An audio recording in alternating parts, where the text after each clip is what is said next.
Okay. Well, welcome back, everyone.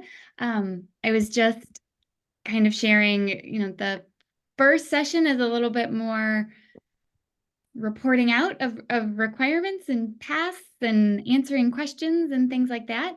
What we get to do for the next 2 hours together is be a little bit more creative. Uh, we will use small groups, and if we stay kind of smaller in size too, we can have some really lovely discussion as us as a group as well. But we are going to take the competency guidelines, which also will hold within that the scopes of practice and the endorsement categories, and think about a case together.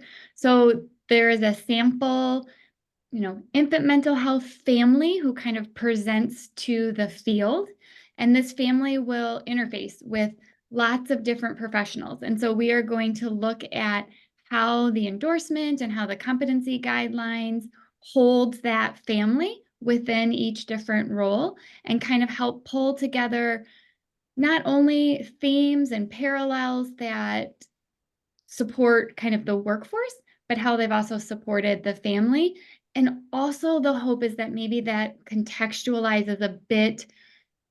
We talked a lot about scopes of practice and the endorsement categories, but we maybe didn't necessarily identify like every certain role that those scopes can fall into. So as we start to kind of unfold this hypothetical family, we'll think a bit more about what that might look for Ireland, what that might look like for a family directly sitting in services for you all, and be able to expand upon it, think about it, problem solve it, question it, kind of think it all through.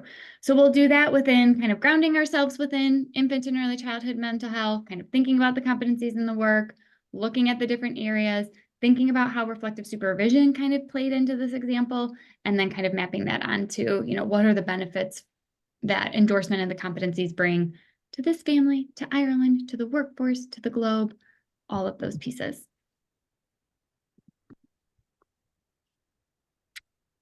So, we kind of talked a little bit about all this stuff, but what is infant and early childhood mental health?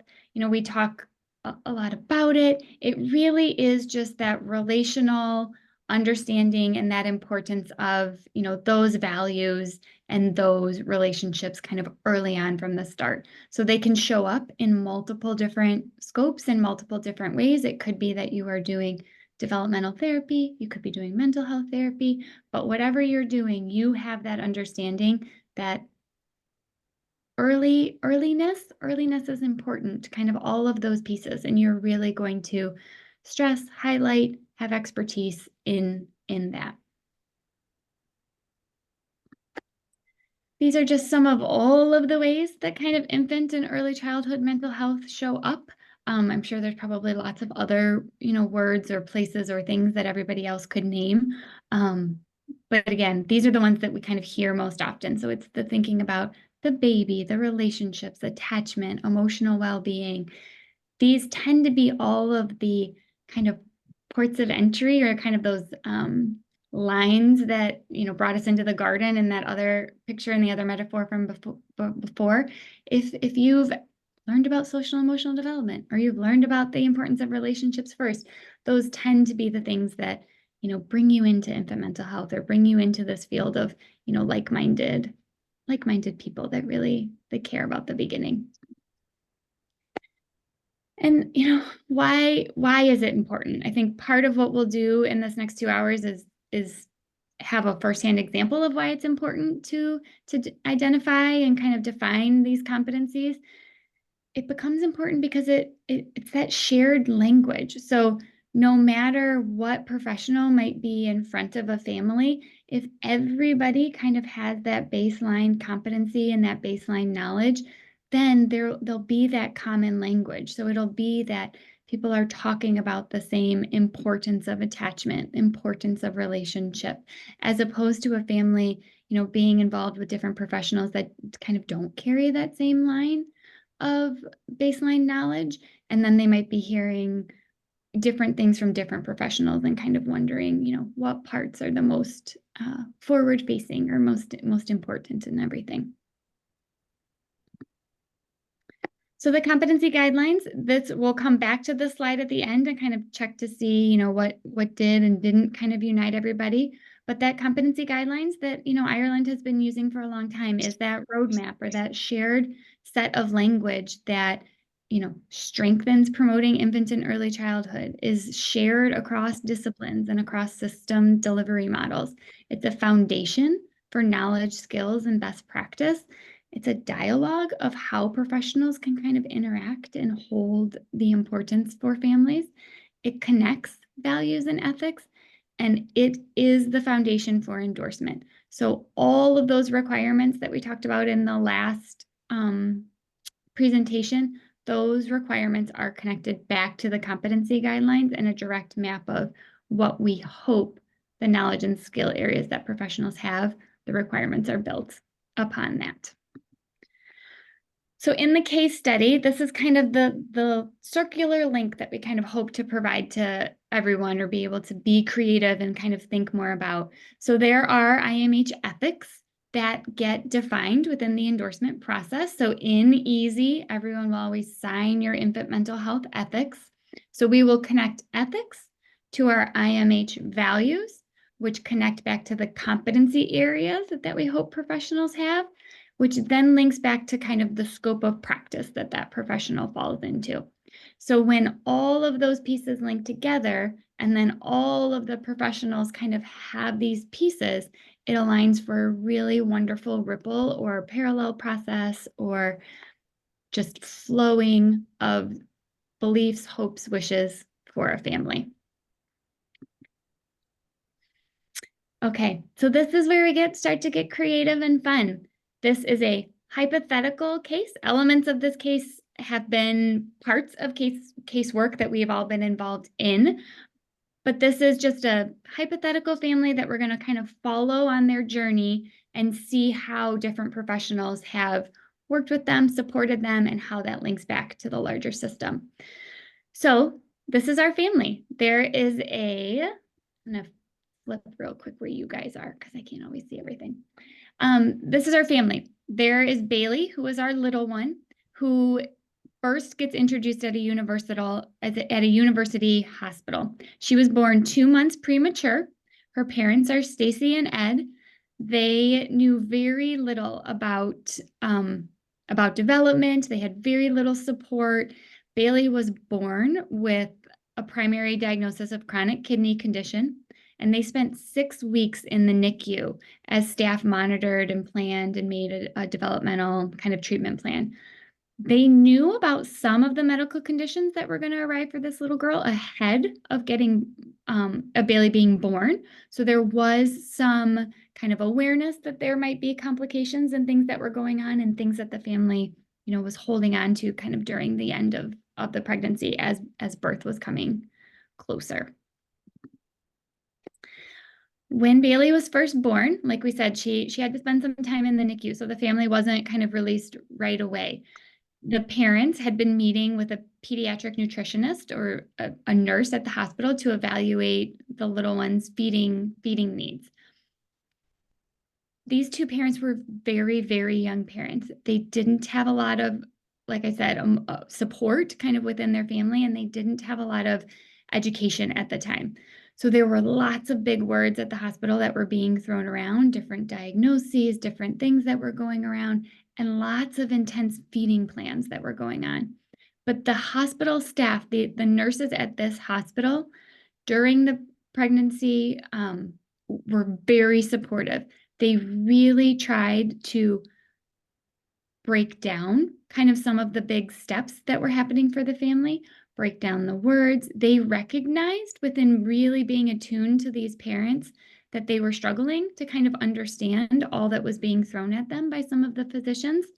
So that this specific nutritionist recognized that and really helped to take the extra steps to support them every step of the way. Doing the things that, we've talked about in infant mental health with aligning with the parents, asking them how they were doing, asking the questions, reading their faces, seeing if they needed anything more. This nutritionist invited the parents to walk over every step of the plan and really made sure that they felt confident ahead of leaving any appointment, as opposed to maybe a different professional who didn't have kind of that IMH lens and maybe just kind of, read the treatment plan, did all the steps, kind of checked all the boxes, but, kind of wasn't able to understand the importance of having a relationship with the parents as well, so that the parents really felt confident and secure and kind of knowing what was going on. And maybe even providing that safe space that the parents could say, like, could you explain that again? Or I don't understand that, or ask the questions. I think we've all been in spaces.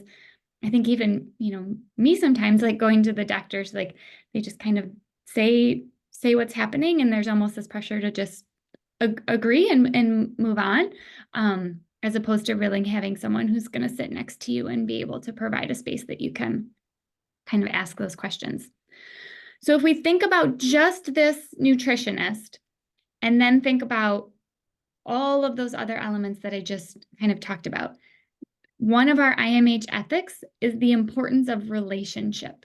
So these are the bullets kind of under those infant mental health ethics, where we talk about that a professional understands the importance of relationship and that is the primary instrument for growth.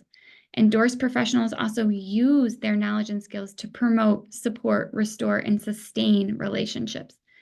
These professionals work to establish strong collaborative relationships within a community, and they understand the importance of past relationships impacting on current relationships. So it might not be that this nurse is treating moments from the past and how that's impacting the present, but this nurse does have an understanding that that could be a factor, and may recognize that and may then use that to send out another referral, or just acknowledge, ask a question of how their upbringing was and how that might be impacting how they're taking care of Bailey.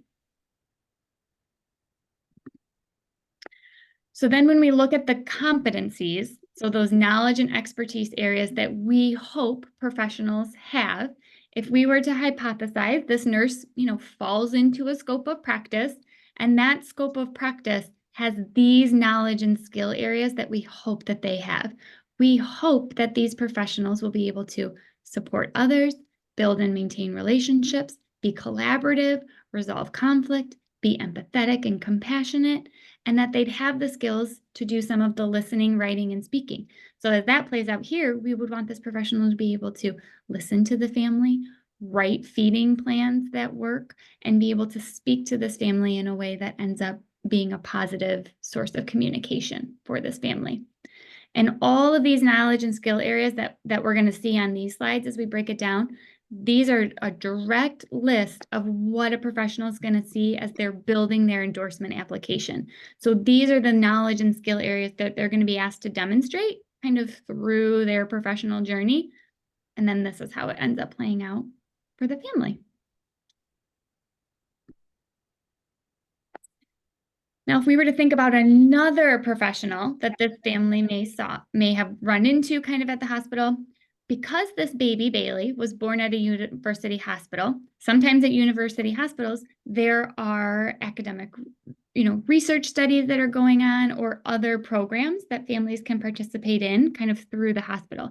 So since this family had to stay at the NICU for a little bit, there was another professional who fell into another scope of practice, and we're going to say that this person was a mentor research academic who was doing a research study at that hospital about attachment, skin-to-skin contact, and what that meant for babies that were in the NICU. So this family then got connected to that study and was able to gain all of this information about the importance of skin-to-skin contact, attachment, early relationships, and had many extra resources kind of provided to them about all of that right at the hospital. The hospital staff then, because this study, it was in regards to infant and early childhood, this family got the connection to this professional who then again stressed the importance of, while being in the NICU, how important it was to visit, to have skin-to-skin contact, how early relationships start early on and what they could do given what had to happen for Bailey's medical conditions, could do all of these other things to also help promote all of those early experiences for this little one. So this hospital staff person, the ethic that then is going to kind of fall into a line in this example is just that respect for ethnicity, race, culture, individuality, and diversity. So that ethic for this professional played out as really being responsive to the infant and toddler, valuing the importance of the caregiver's history, and respecting this family's everything that this family brought to the table. So when this family started to participate in the study, there was time taken to ask, what is your ethnicity? What is your race? What is your culture? What elements are you bringing into this relationship? And time spent asking, exploring, wondering, kind of thinking about all of those pieces and how that might be impacting it. For some families, being in a NICU, it brings things up, it stirs things up. This is something that was thought about right at the beginning with this professional and talked about, addressed, explored, wondered about, and then being able to provide education kind of to the family about encouraging all of those early relationships and connections. So for someone that might fall into the infant mental health research academic scope of practice, these are some of those knowledge and skill areas that are going to show up in their instance of EASY. So we hope that these professionals will have the ability to analyze information, solve problems, exercise sound judgment, maintain perspective, plan and organize. They're going to have knowledge and expertise on the study of infant relationships and attachment. They're going to have knowledge and expertise about infant development and behavior, and they're going to know about studies about the family. So if you can imagine, if this professional at the hospital didn't have that knowledge and expertise, they might not have been stressing the importance of skin-to-skin contact or early relational health. But because this was an endorsed professional who had been exposed to infant and early childhood mental health principles and practices, they carried all of that right to the family. And then this family was hearing from both their nutritionist and then also being a part of the study, the importance of all of those primary principles and practices within that hospital setting in those first, 2 months of life for Bailey. Okay, I'm going to leave this up for a second and then I'll pull it down. This is going to be kind of the first time where, how big are we, Hazel? Does it still make sense to go into a few? What are we? We're 16. Yeah, maybe. I think it's probably not a bad idea to give everyone a chance. Yeah. So if we can take, we're going to do this a couple of times. So maybe if we take 10 minutes here and then we'll do it after kind of each two professionals that we think about. We'll send you off to have a partner for a few minutes where you'll just have a few minutes to think about this case. What scopes of practice have you seen so far? What have you thought about kind of what's happening with this family? What reflections do you have? Any questions you might have? I can connect more dots. But just to give you a minute with a think partner to think through how you see what's happened, the storyline for this family, the storyline for these professionals, and kind of how everything is coming together. Okay, so did you say 10 minutes in total? Because I think if we do 10 here, then we can do it 10 a few 10 times. here, and then people, so that you'll have a 60-second countdown.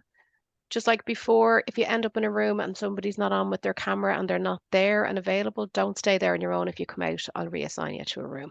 Okay? There you go.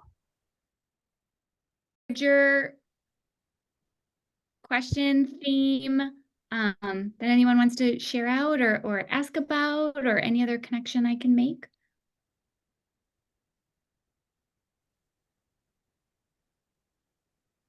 Well, I don't know, did we misunderstand, but in our group, we were kind of struggling with looking at the various competencies that both of those practitioners had without the list of competencies in front of us.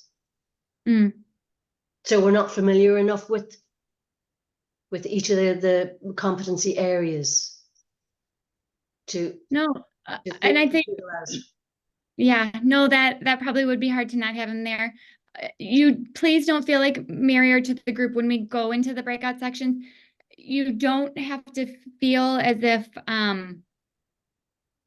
you have to I was gonna say diagnose, and like that's not even it. But really dig into the specifics of any competency. I guess let me also name there are so many that are overlapping. So if anyone were to have their copy of the competency guidelines in front of them, you will find writing, speaking, and listening across all the different categories of endorsement. So many of them overlap. The main point in kind of thinking about them is just trying to think through how having those competencies or the knowledge and skill areas help to support that professional who then helps to support the family. So you'll see many of them overlap. They're given as examples because we couldn't list all 50 on a slide behind every single professional. There are certain specific ones that are specific to a certain category. So something like psychodynamic training or psychotherapeutic training, that's going to show up as a mental health specialist or someone who's doing clinical work. That's not going to show up for a family support worker. So there will be some slight ones, but there is a base list of most of them that show up for everybody. And so it's just really that idea that if professionals seek endorsement, they're going to have this baseline set of them that support the professional to then support the family, or the caregivers to then support the baby. Okay. Thanks for asking that.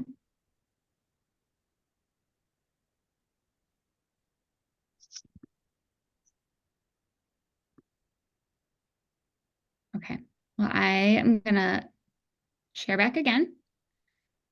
And then again, so you can carry that kind of into the next, breakout room too, of just, please feel like those spaces are not to have a right or wrong answer, or feel like you have to be able to identify which scope of practice each professional is in. It has come out before where in certain small groups, or when we do this as a big group, certain people see each professional in multiple scopes of practice. It could be that they fit in different spaces depending on what they decide as that individual professional what to pursue.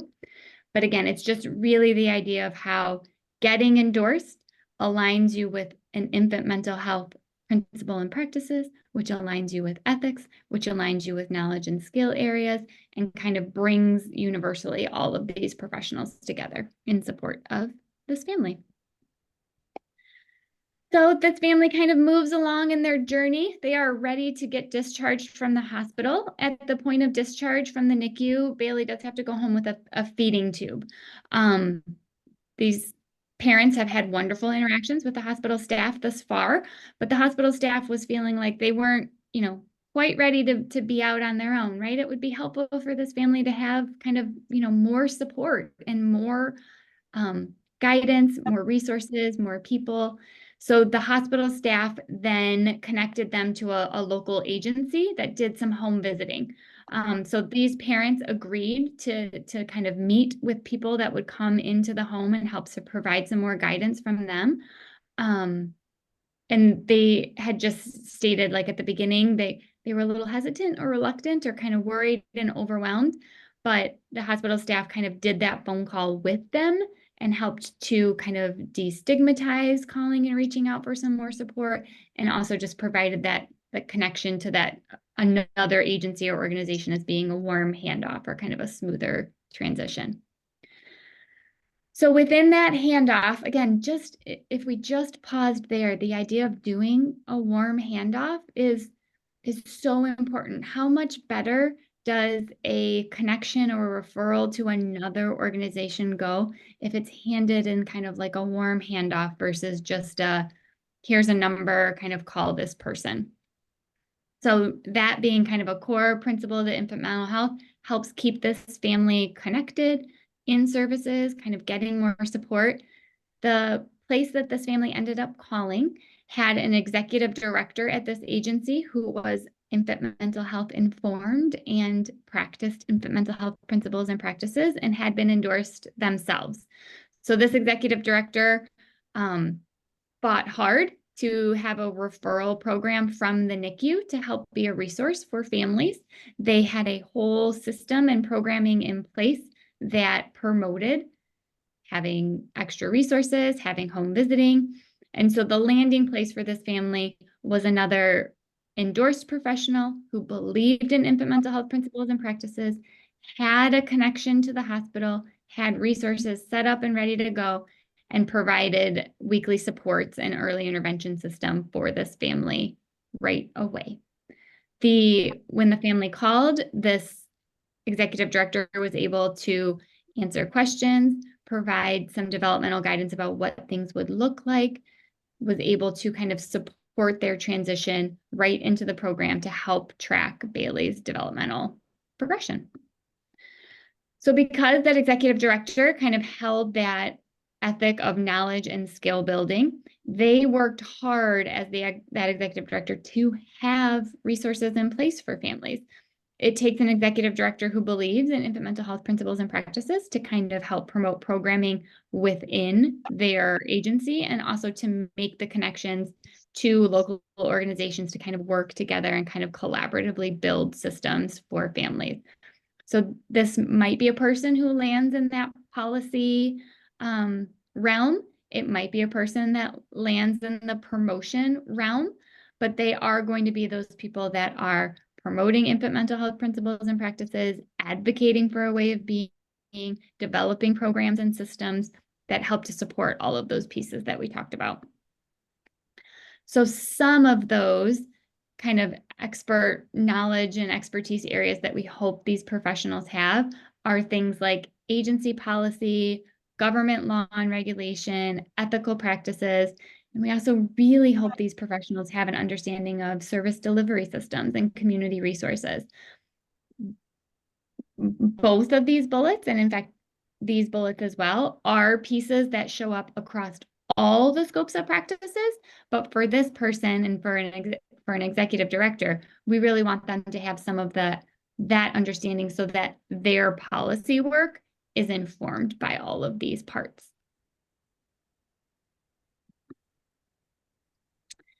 So once they got connected to that executive director, they soon then started meeting with a professional, in this case named Susan, who started making weekly home visits to the house to check on Bailey's development.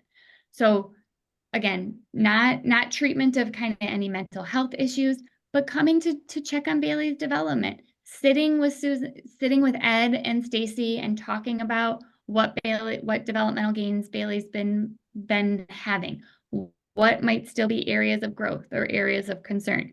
What kind of activities could Susan help teach the family to help give to Bailey to help strengthen some of those skills? So Susan would come, stress the importance of developmental gains, partner with the family to still think about what are vulnerabilities, what are other factors that they need to think about, but let the family lead the way, let the family feel safe and secure, and explore some of their continued concerns. If the family still had questions about something that wasn't going right or what they needed to talk about, they would be able to name that. They would be able to stress early experiences that Stacy and Ed had had as kids and think about how that, might be playing out. And with some of Bailey's continued food struggles, she was continuing to struggle to put on weight a little bit. Susan was able to sit with those parents and observe feeding, look at what might be going on in those interactions, come up with some more suggestions, partner with the family to have successful feeding experiences. And then Bailey, she started to gain some weight. The parents had more success. Feeding was going better. They partnered together to strategize and explore new ways. What Susan, the worker, did see, though, is that if there was a moment that Bailey started to struggle during feeding time and shut down and not eat, the home visitor also noticed that there was some shutdown that happened with the parents, and with, in this case, Stacy in particular, that Stacy would start to shut down, not be as available for home visits. And when Susan started to kind of explore that, Susan started to get the feeling that there might be some underlying mental health struggles that might be going on and kind of playing into some of these feeding and regulatory issues. So then Susan was going to make a referral for clinical intervention for the family as well, because it felt like it was even more than developmental struggles that were going on. So for Susan, as an endorsed professional, she really had the ethics of healthy attachment relationships between caregiver and infant are necessary for developmental success. So when she started to see that there was maybe a struggle in this attachment relationship or some larger mental health concerns going on, she knew that that was going to impact some of these other developmental gains for Bailey, and then realized that the importance of bringing in somebody else.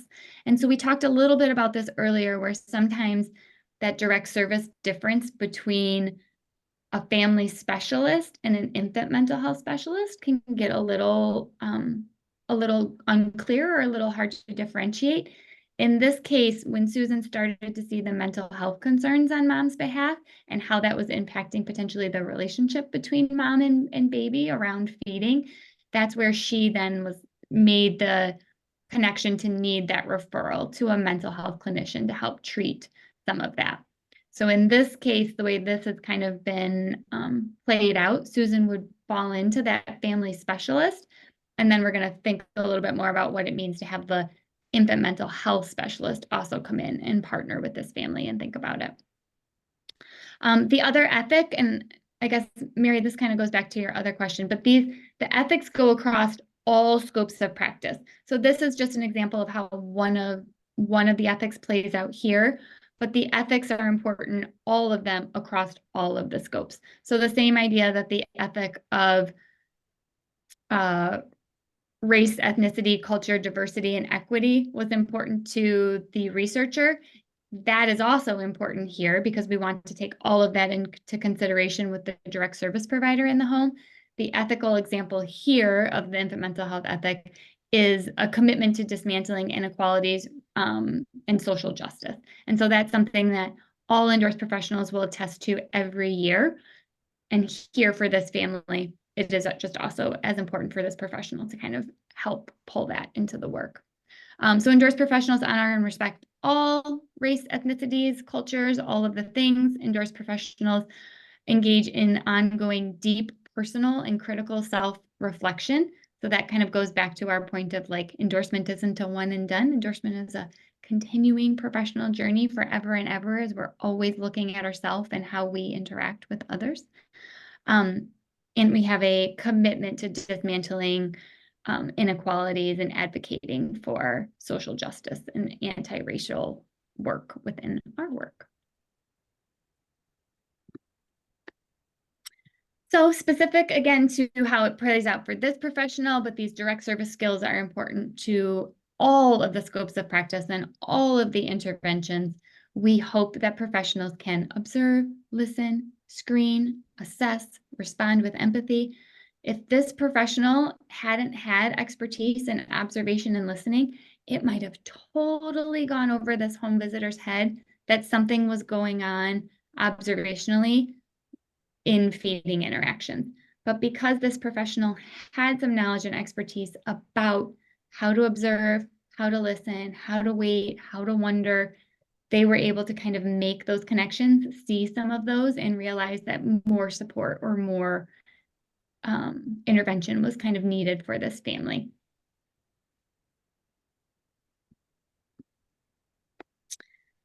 Okay, we're going to give you 10 more minutes to kind of go back with your think partner. And again, it's no right answer, no wrong answer, nothing to kind of be able to feel like you have to figure out, but just a space to kind of think and wonder, what have you seen play out? How have these new professionals that have been introduced helped to support this family?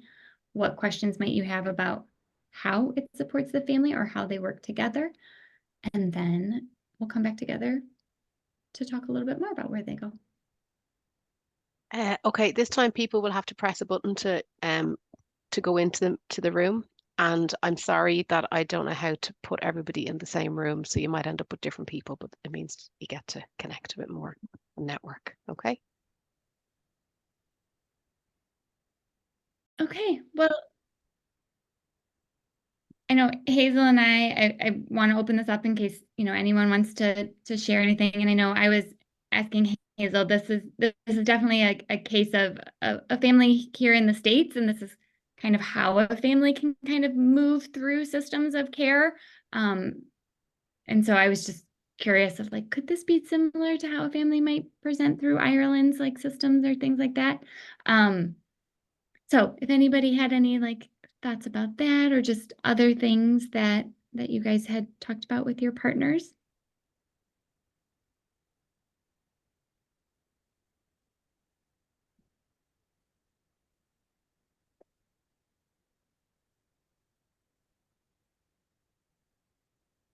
I will say there's definitely variance kind of even within this. This family was a family that presented in kind of Michigan in the, Metro Detroit area, but services look very different up in the UP for us versus kind of, being down here. So it can look kind of really different based on where you are geographically.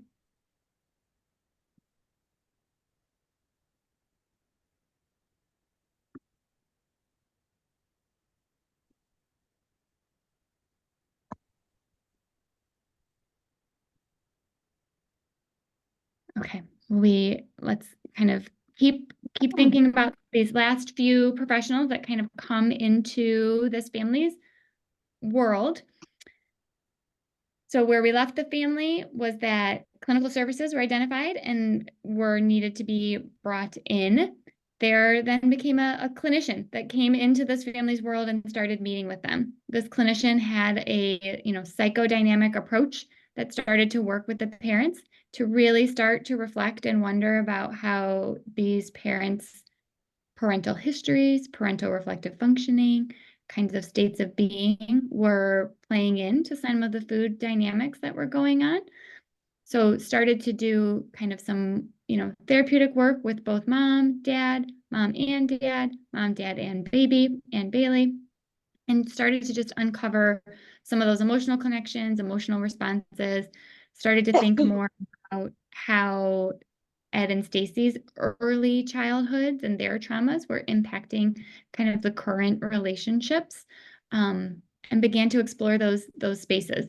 There wasn't, in this example or any other example that you might play with, there is no one modality that this therapist needed to start doing with this family.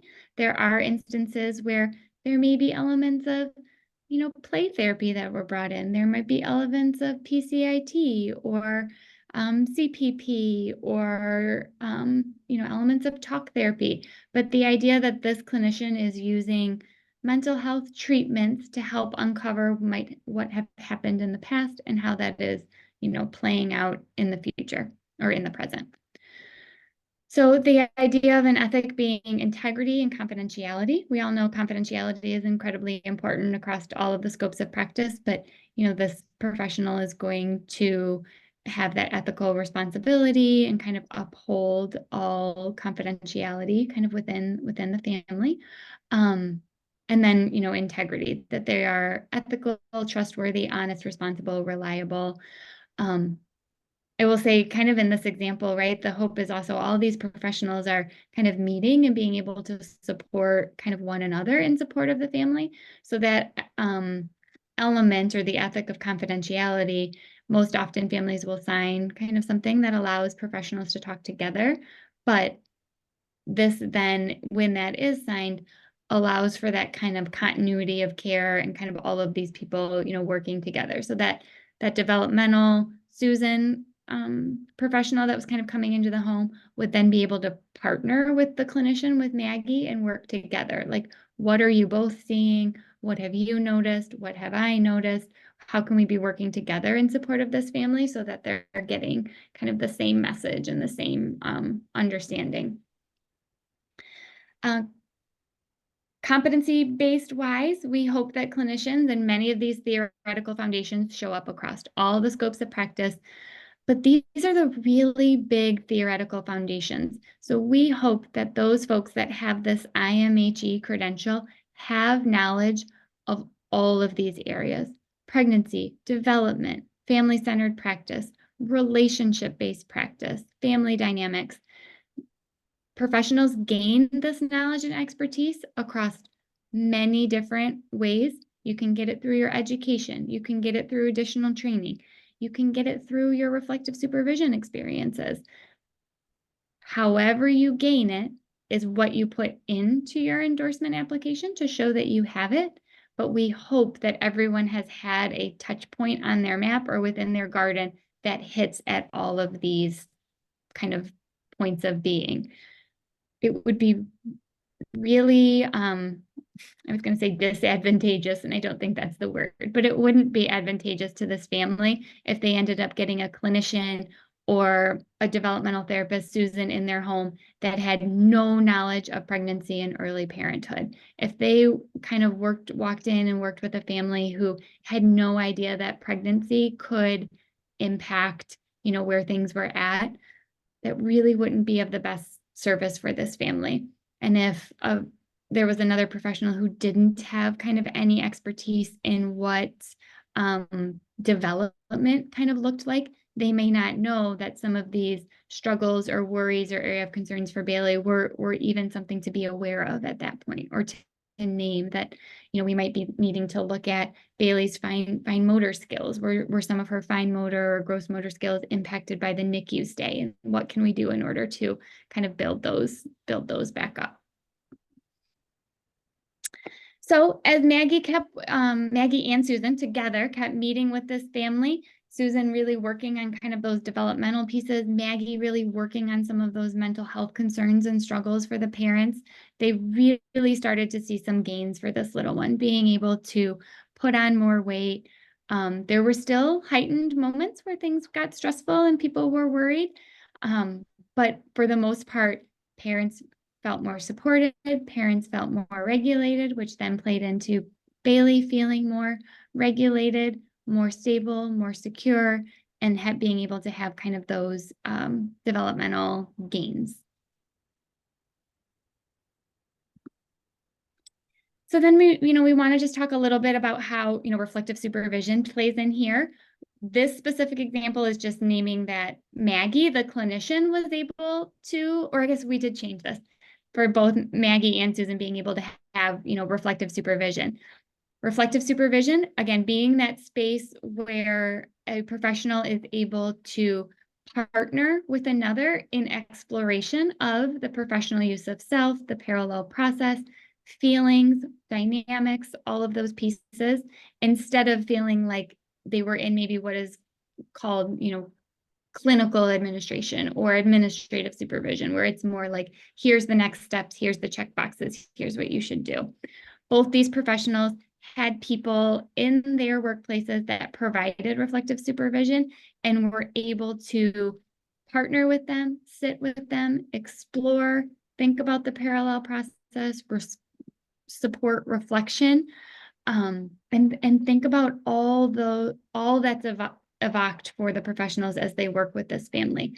There is always the acknowledgement that while you, the professional, are sitting with a family, you can be triggered, right? You can have things brought up from your own past, whether it's how you were parented, how you are parenting, how you were brought up, what's happened for you. So it is important within being IAIMH endorsed that you have a space to freely explore, wonder, think, be curious about all of that, and to then think about how that plays into your use of self with the family. So both these professionals had a reflective supervisor who were able to hold that for them. Within reflective supervision, another ethic that we show up just here is that, babies have a language that's a value and an ethic that we have, and that it's our job to kind of untangle what it is that babies are trying to say. So we hold both of those in mind.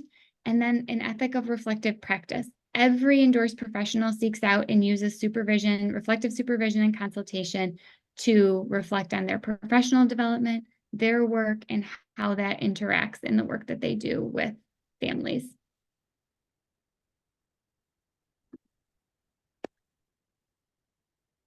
leading people and reflection are domains that show up within ERS, so that endorsed reflective supervisor, and then also in elements of the different mentor categories. So just making sure that professionals have that knowledge about the parallel process. As this grows in Ireland, I feel like I always like to name, as endorsement grows across the globe, it's not always called the parallel process. Sometimes it's the ripple effect, or sometimes it's people use the analogy of pouring into cups. So parallel process, if that's not a word that jumps out right away, that's okay. It doesn't have to be called anything, but it's just that idea that how you are connects to how you are with another, with how you are with another, and kind of plays it all forward. So no feelings ever happen in isolation. They're always in tandem with kind of what's going on in that dyad or in that relationship. So we hope that those that are reflective supervisors have knowledge about the parallel process, have knowledge about what it means to mentor others, develop talent, advocate for others. We hope everyone carries the ability to contemplate, to be self-aware, to be curious, and to have like an emotional response to the work. That feelings matter. How you are is just important as what you do. I'm sure everybody has heard that many times from Jerry Paul, but those are all competencies that we find very important within the work. And so if we had to kind of, wrap things up for this family, and again, I feel like I also need to name this as a very Princess Poppy is one of my all-time favorite animated characters. So this is a very Princess Poppy kind of case, right? Everything played out. The professionals were all endorsed. The family was able to make weight gains. I like to acknowledge that this doesn't all get a Princess Poppy bow all the time. Not all cases are kind of tied up like this. But this case was just to illuminate when everyone can be together, what kind of systematic growth and kind of primal optimal outcomes can kind of come for a family. So because this family had the opportunity to interface with so many wonderful endorsed professionals who had all of these knowledge, skill areas, these values, these ethics, Bailey then began to be able to be on track. Feeding tube was removed. She gained weight. Parents felt more secure in their parenting abilities, and it just led to stronger outcomes and support kind of for the family.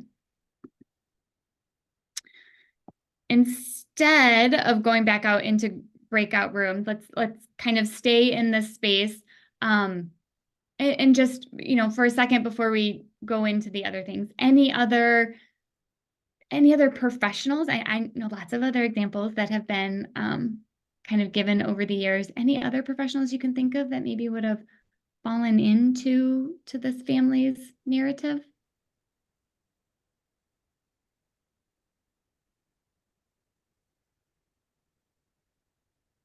And feel free to just kind of shout them out.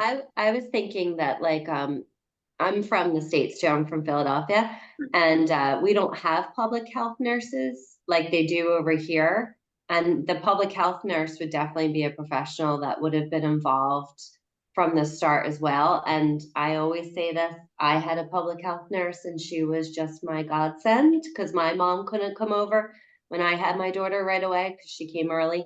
And so they're really, and what I love about infant mental health too is the quality of your relationship with the family, with the baby, with the parents. And even when you were talking about the handover process, even from one service to the next, that you're really kind of holding their hand through the process. I love that that's a value and that it's really like an ethic and it's really written down and acknowledged and all that. So I think in Ireland, though, you would have the public health nurse would be an important, because I believe public health nurses, and I know there's some on here, they see children up to 4 or 5 years old. I forget which one. So they would be part of this probably multi-professional, multi-agency kind of treatment package that they would have given to this family. Yeah, thanks for that, Cheryl.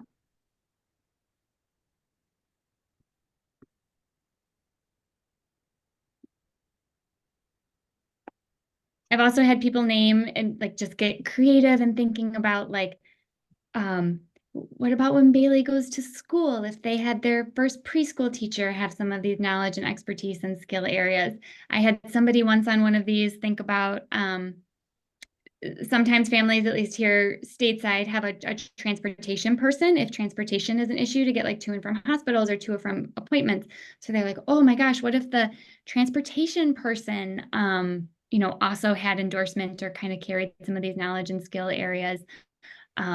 And then if there were to be an OT or a PT referral, or a speech referral, because sometimes, we know with feeding tubes, there can be some speech delays. So just kind of all of the different elements. And I think Mary, you kind of alluded to this earlier, but hopefully what this also does underscore is that there is a place for endorsement or knowledge about the competency areas for every professional that works with little ones. And so if there is a space as we start to move this out through Ireland of this just illuminating that we can reach everybody and everybody can kind of get involved with some of this, it then just does help to support for better outcomes kind of across all of our littles. Any other question just about anything in general? I was struck by this case of just the huge amount of contact Stacey and Ed were having with professionals, and the obviously worrying medical status of this baby and their youth and inexperience, and the fantastic support they got from all the services. But it all sounded like they were very kind of professional people, like hospital or mental health. And their little girl continued to have a feeding tube, which is a very obvious appendage, if you like, certainly for a while, and continued to have some feeding difficulties for a while after they were home. And I just wondered about the opportunity for them to meet with other parents who might have been going through something similar. And that wasn't, it didn't have a kind of a professional or medical feel to it. No, that's a lovely thing to think about too, Mary. There are, at any point in time, right? Like the family could have gotten connected to a family support group or an element of that. And, whether that would have been through the professor at the hospital, who maybe there was a support group at the hospital, or maybe that executive director also then started to facilitate support groups kind of at the agency, or just connecting families to other ones or doing play groups or something like that. But yes, it would be lovely for them to have more support that way. I think that's also an element that can play out for whether it was Susan or even Maggie as the clinician. Yes, we know families need support. They need to not feel in isolation. So the more that can happen, that's lovely.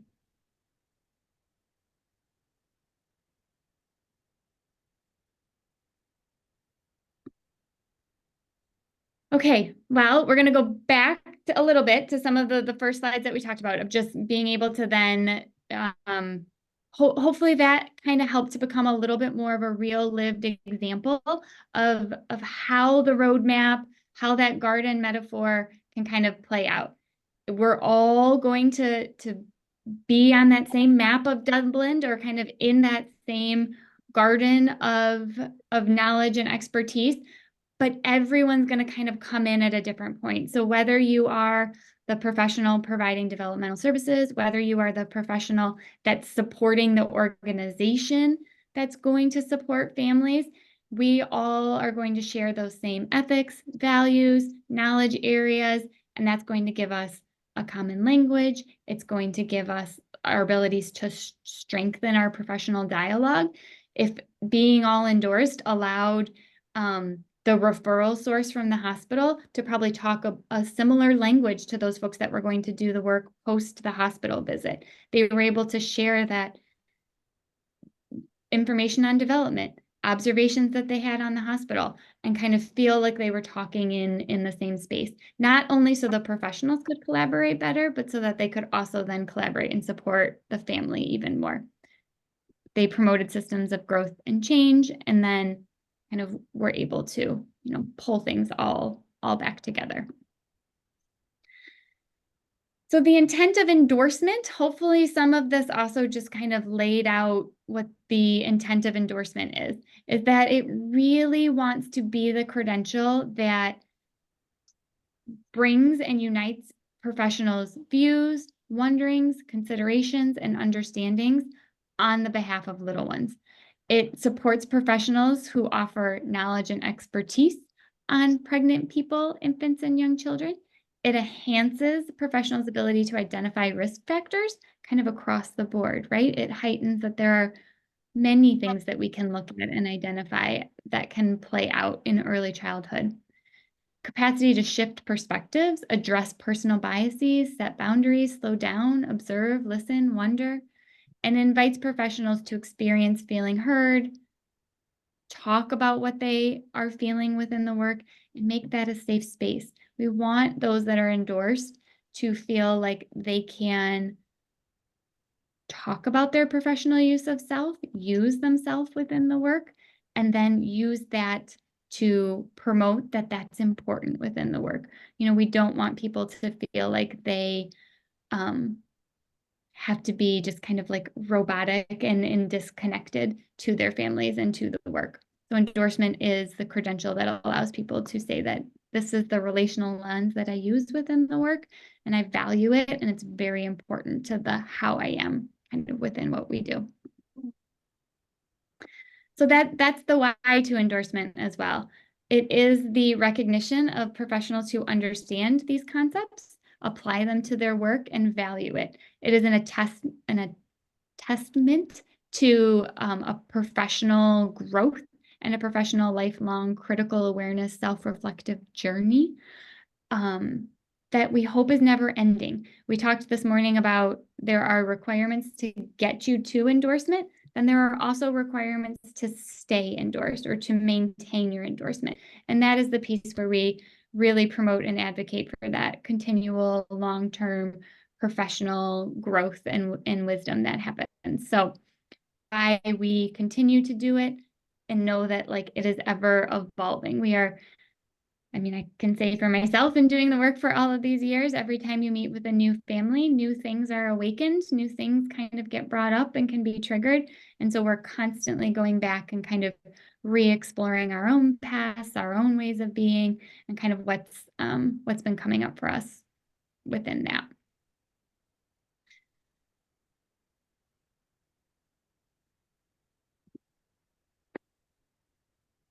Again, this is the slide back from this morning, and no one has to kind of answer. And I had kind of shared this with Hazel a little bit earlier, but all of these professionals that we kind of hypothetically talked about, they could find themselves in multiple scopes of practice.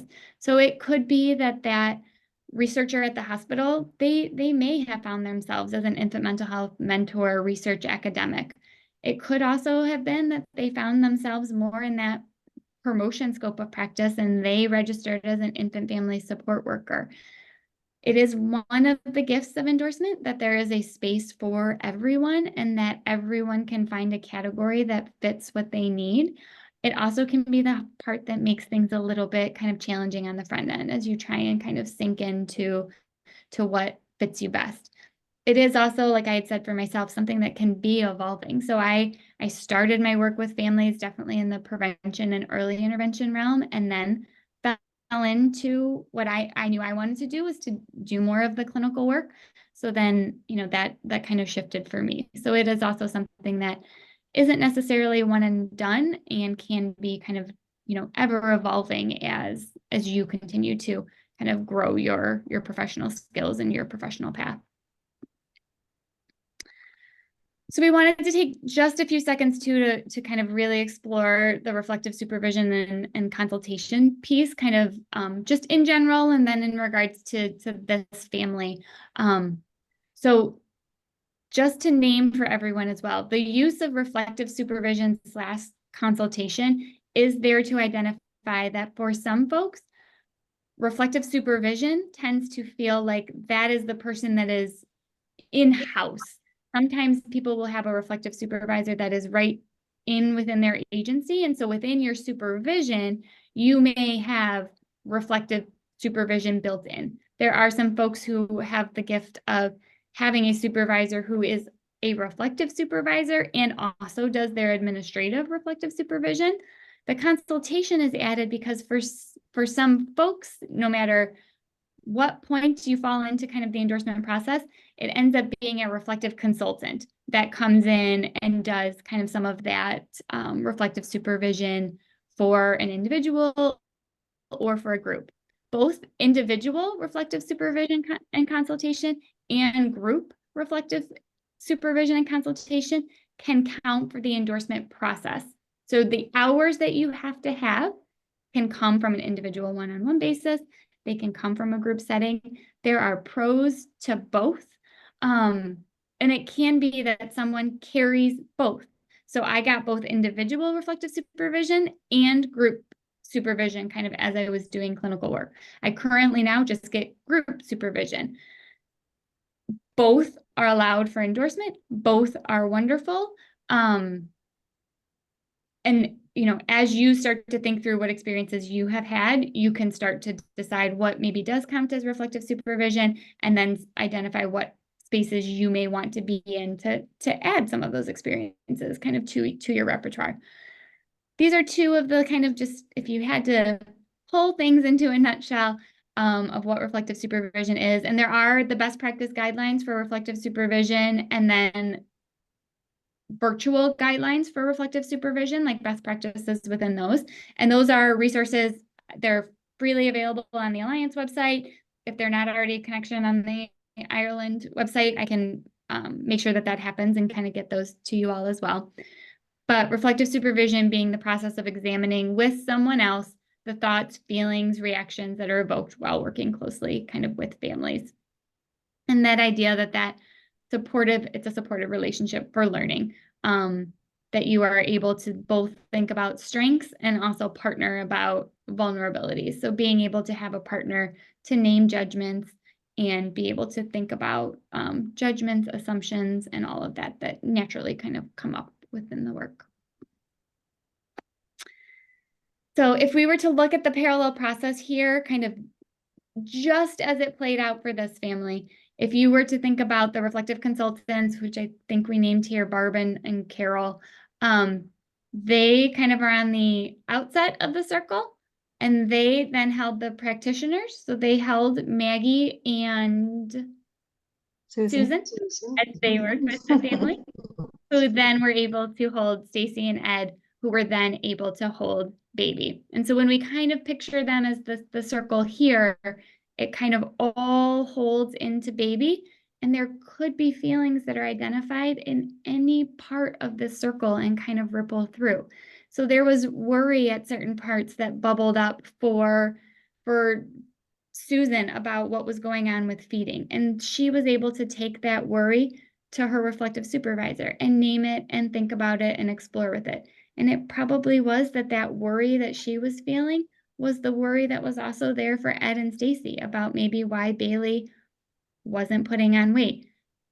The worry then could have also, landed somewhere within Bailey about worry about who are these people that are coming into my house? Who are these professionals that I have to go see all the time? So reflective supervision kind of allows that space to play with all of those ripples or play with all of those parallels and how they're going up or maybe how they're going down. And bidirectionally, they go both ways potentially at the same time.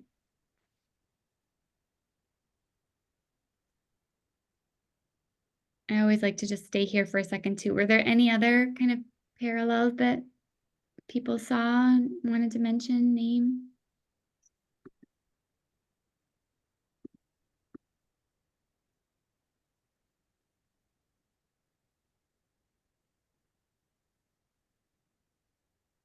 I think the other thing that we can see happen sometimes in the workforce is that when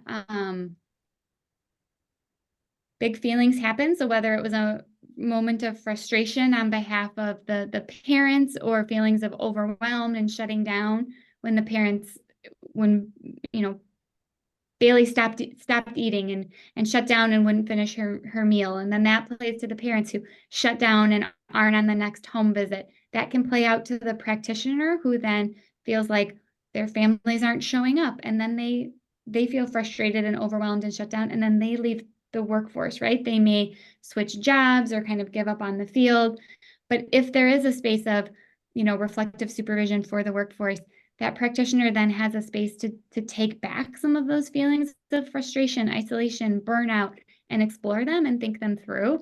And so a lot of the research that we've started to do and kind of see within reflective supervision is that reflective supervision can promote feelings of efficacy. It can promote feelings of being able to know what you're doing in your job and feel like you are making a difference. It can decrease rates of burnout and staff turnover.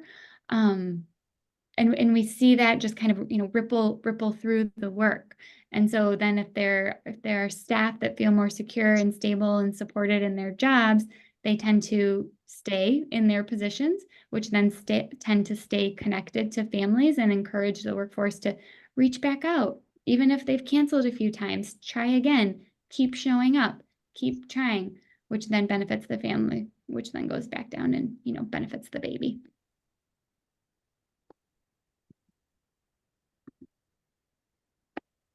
So these were just, I guess, I mean, I named most of them on the picture slide, but reflective supervision in the parallel process then, you know, supported the parents to better support Bailey. It was able to advocate for the parents to be able to advocate on behalf of Bailey. You know, if the professionals feel supported and they can advocate for what they need, then they can take that to the families, and then the families can then do that. And with the encouragement, right, that at some point Bailey is going to be able to advocate for herself in a regulated and wonderful manner.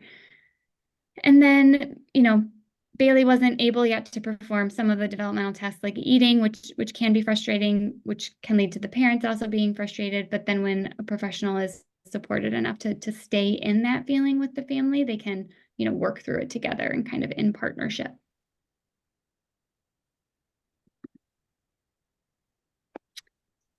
Some ideas of how, you know, the RSC benefited the workforce and the family, just that ability for shifting of perspectives. So any of the professionals who might have been kind of frustrated, overwhelmed, any of those points, being able to name that and then shift that feeling of overwhelmed, isolation into just a curiosity about where that might be coming from.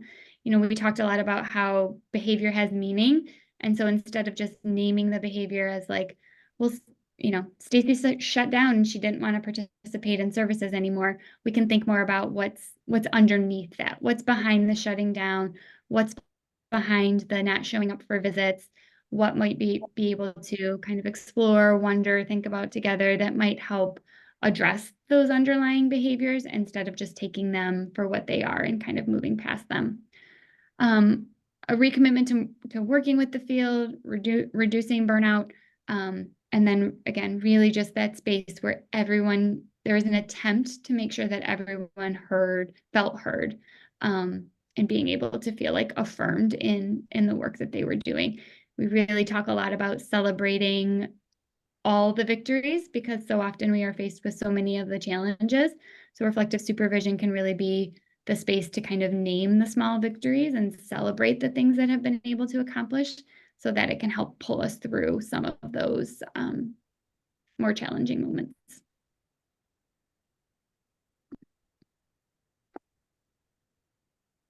Any other thoughts, questions? I am realizing it's getting close to the end of the day for you guys, right? Yeah. I suppose I was kind of thinking about, you can have reflective supervision and it can be really supportive and thinking about the parallel process and wondering and thinking about feelings.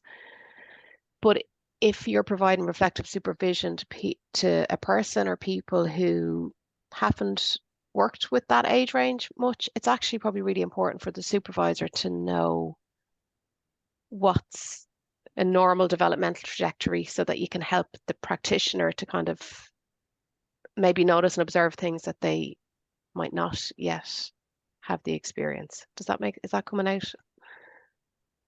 Is that maybe Yeah. that's something in the endorsement process? Because I'm not so au fait with the reflective supervision pieces in it. Is that something that's really important or not? No, it is, Hazel, and I think that's part of the reason why, well, it is the reason why no professional can just earn endorsed reflective supervisor without having the base scope of practice. Yes. Because the base scope of practice is where all those foundational competencies will line up so that Yeah. everyone would have baseline of development, observation, listening, and all of those pieces. And then the reflective supervision piece is in addition to those foundational areas. Yeah, that makes sense. But you're right. And then as the endorsed reflective supervisor, even when I have the knowledge and expertise of development and kind of timeline to development, sometimes I may, with a certain family, if there's high risk factors or high other risk elements, I may lose sight of kind of tracking development a little bit, or I may lose sight of if a baby is in the NICU for 2 months, what is chronological age, what is developmental age, how do we adjust for that?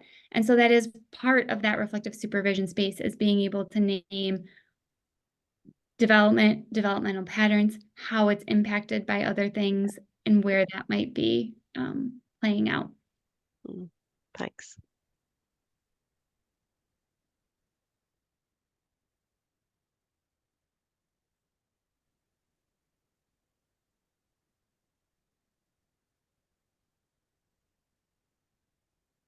This is where I kind of wish we were all in a room, because sometimes it's hard to read faces on Zoom. So I'm hopeful that everyone is feeling like, oh, I'm just grappling with kind of what this all means.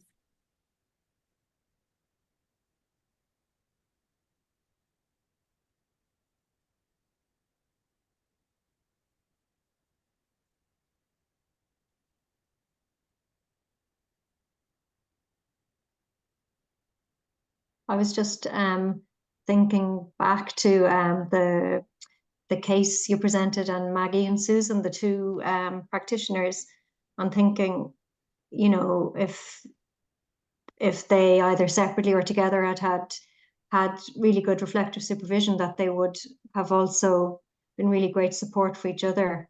I can't remember which was the one in the family specialist and which was the more mental health specialist. I forget which one was which, but you know, I think maybe Susan was supporting Maggie to kind of, or they were looking together and figuring out how best to support the family. But if they were getting really good reflective supervision, they would have been great support for each other as well, which is really, well, links with the parallel process, I guess. For sure. Sometimes I think about, if we really want to be like full Princess Poppy about the case, like, I just think about how amazing it could be if both that Susan and Maggie were at the same agency, and then like, what if they were in group reflective supervision together and could like, think about their lens with the family, like together with the same reflective supervisor, and be able to explore how some of their feelings show up within each of their work kind of together.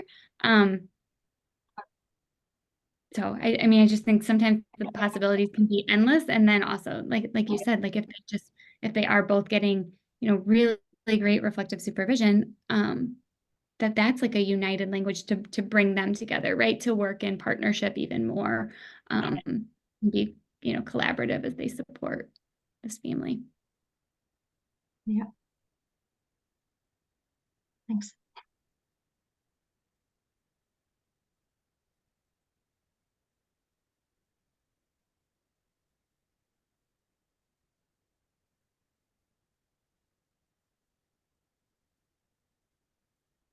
It's me again, but it's making me kind of think about, I know when groups of people who work together do circle of security parenting, they do that training, and they find they have this shared language and a way to talk about families and to think about families. And then just widening that out and imagining like if you had a team that were endorsed and how bigger that shared language would be, and how that you'd be able to zoom in that lens a bit more on different aspects of the family and their world and their relationships. So it's not too Pollyanna. It's possible. Circle security is a great example. Fan training is a great example of some of those modalities. We also have like a strengthening roots is like another program that I've heard of, but I think then that also brings in some of the elements that you were even saying, Mary, of like not only the family having the connection to professionals who are endorsed, but then the family having connection to others in similar situations and kind of having those social elements. And then sometimes some of those modalities have those educational pieces built in, right? So then the family has groups where they're supported by peers, and they're also learning more about kind of the language and the terminology and some of those pieces. But just having that full wrapped around experience of having support from every angle and support from every angle of professionals that are endorsed and carry that relational lens.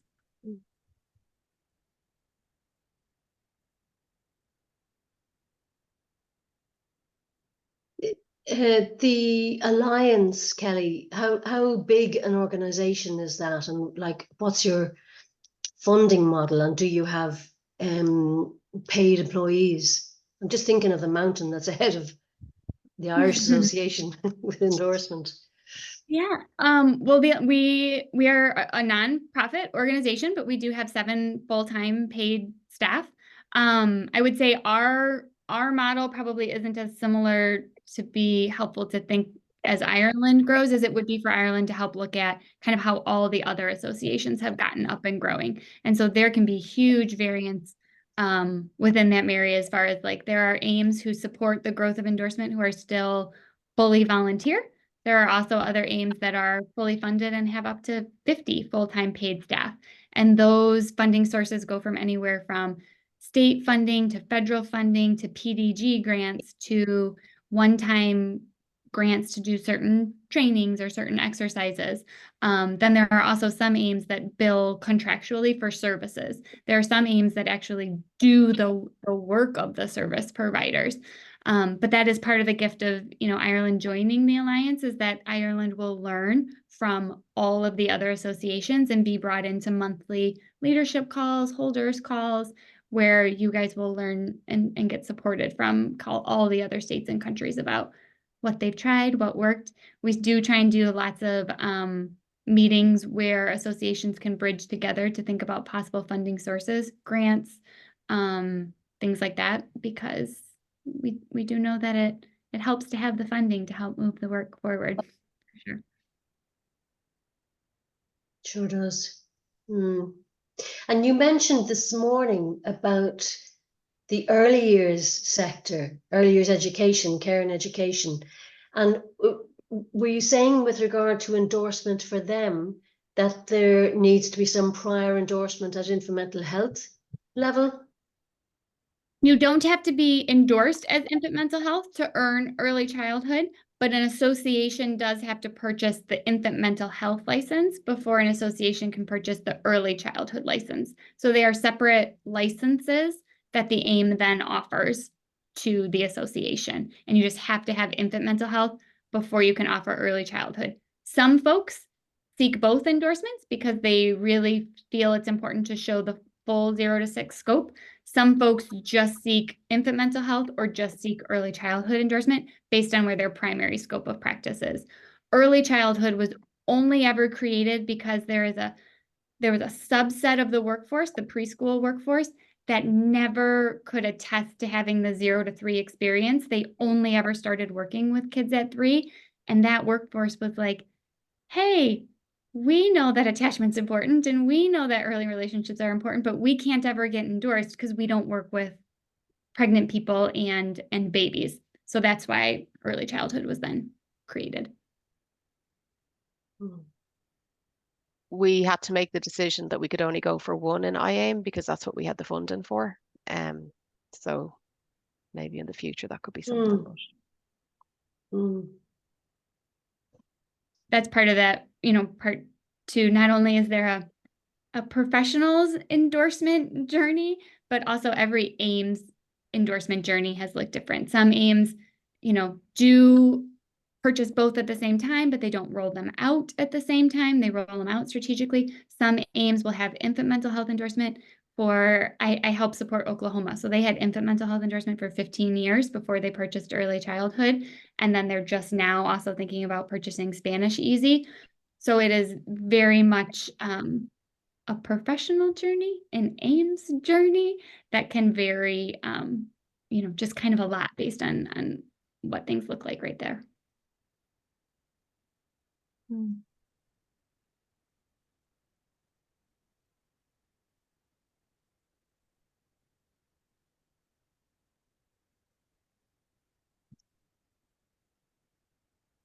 I'm curious, are people more interested in endorsement from today, or is it still very abstract? I know, Mary, you were saying that it feels more attainable and that there's something for everybody. Yeah. Yeah. Just wondering about others, or is it just so much to take in and it's still very abstract? I think it's so exciting. I'm just so fired up by it, and I'm just so grateful to the people who've gone and done all the groundwork for us to make it a reality and a real possibility. So thank you. Yeah, it's a lot to take in, but it's really exciting. And yeah, I'm really looking forward to learning more about it and getting the process started. Yeah, so Great. thank you. It's great. Well, your leadership cohort will be in great shape by the time it kind of opens up to everybody else to kind of answer all the nuancy questions. And then, yes, just to kind of normalize for everybody again, it can be a lot to take in, and it does get very kind of abstract and creative and big at the start. But then as you start to get into easy and really think through your professional path, it does start to come more concrete, and kind of neurons start to connect, and it's like, oh yes, this is this and that is that. And then as you continue on to the rest of your week and into next week, if you just kind of keep all of this in the back of your mind, you'll start to just think about oh, this connects to the competencies, or oh, this is where IAIMH ethics or principles and values kind of show up, or this is where I can help highlight those pieces. So the only task or ask from leaving today is to just kind of keep it all in the back of your brain, keep it very as an exciting and a motivator, and think about how you might be able to, promote it as it gets open kind of in Ireland. And then just know that, we're always here to answer your questions, or as you get creative to think about how it might play out. Some of the best plans and ideas kind of come during this time of how it might be able to be integrated into the workforce. So all ideas are wonderful and welcomed.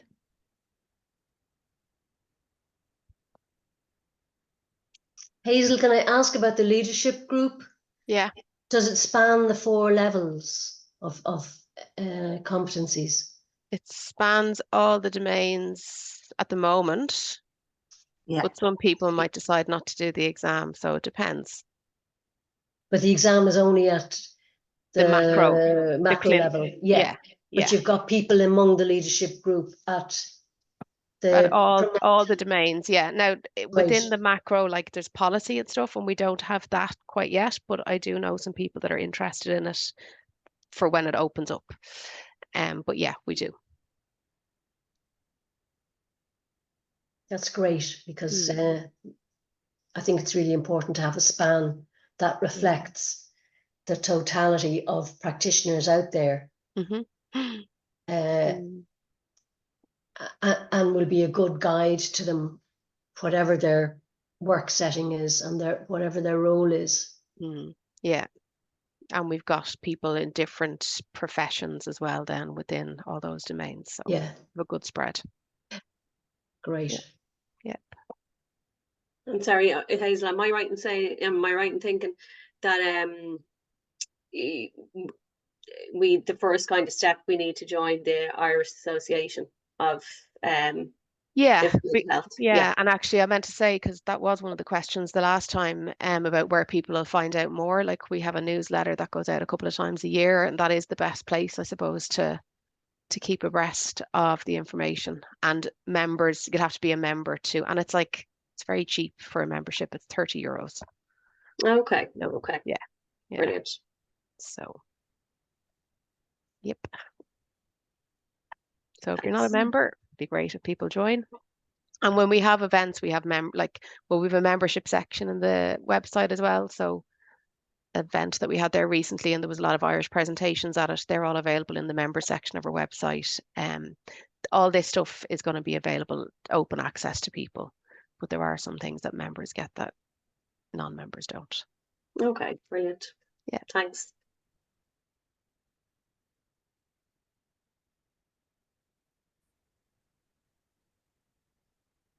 Any other questions?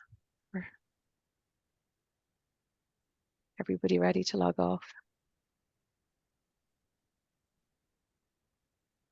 Well, I can stay on for a few minutes if anybody else, had any like specific questions for me. I was just the one other part I was just thinking with your question, Sarah. I think that is part of what an aim and what we'll also, as the Alliance, help to support, Ireland and thinking about is like, as people start to get endorsed, we can see, are there any competency areas or certain areas that we really want to like help provide more training in for the workforce, and then help to support, make some of those available for membership. And then with Ireland being a part of the Alliance, what we've tried to do at the Alliance as well is have a centralized training hub where there are many training opportunities across the whole globe that AIMS can put on there. So as a way, if someone were to be on their professional endorsement journey and realize, oh my gosh, I haven't had a training on observation and listening in a while, you could go to the training hub, look at that competency, and see where they may offer trainings in Hawaii or Alaska. I will say sometimes then if it's a live training, the time zone thing gets tricky, but there are recorded webinars. But that does become a link that members then get from the association, and then the association gets more support from the Alliance as far as just helping to provide some of that to folks that need it. I've just put the link to the training hub in the chat there as well, because it's a great resource. The Parent Infant Foundation have something if you go on their website as well. Lots of lots of infant mental health trainings that are available. So,